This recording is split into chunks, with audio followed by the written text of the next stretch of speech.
സിദ്ധാർത്ഥന്റെ മരണത്തിൽ പ്രതിഷേധിച്ച് Pookode veterinary സർവകലാശാലയിലേക്ക് KSU MSF നടത്തിയ മാർച്ചിൽ വ്യാപക സംഘർഷം. പ്രവർത്തകർക്ക് നേരെ പോലീസ് പലതവണ ലാത്തിവീശി ഗ്രനേഡും പ്രയോഗിച്ചു. പോലീസിന് നേരെ പ്രതിഷേധക്കാർ കല്ലും ചെരുപ്പും എറിഞ്ഞു. പ്രതിഷേധത്തിനിടെ 5 പ്രവർത്തകർക്ക് പരിക്കേറ്റു. പോലീസ് നടപടിക്കെതിരെ KSU നാളെ വിദ്യാഭ്യാസ ബന്ദിന് ആഹ്വാനം ചെയ്തു.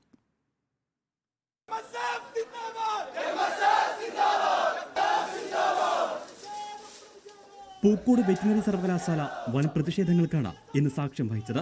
സർവകലാശാലയുടെ പ്രവേശന കവാടത്തിൽ വെച്ച് MSF മാർച്ച് ആദ്യം പോലീസ് തടഞ്ഞു. ബാരിക്കേഡ് തള്ളിമാറ്റാൻ ശ്രമിച്ച പ്രവർത്തകരും പോലീസും തമ്മിൽ ഉന്തും തള്ളും. പ്രവർത്തകർക്ക് നേരെ ജലപീരങ്കി.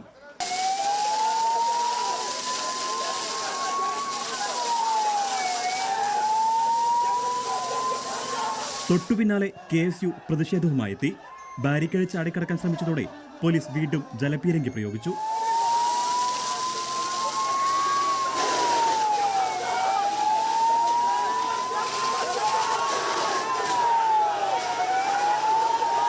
പോലീസും പ്രവർത്തകരും തമ്മിൽ മണിക്കൂറുകളോളം നേർക്കുനേർ സംഘർഷമുണ്ടായി. എന്നാൽ പിന്തിരിയാതെ KSU പ്രവർത്തകർ മാർച്ച് തുടർന്നതോടെ ലാത്തി ചാർജും കണ്ണീർവാതക ഷെല്ലുകളും പ്രയോഗിക്കുകയായിരുന്നു.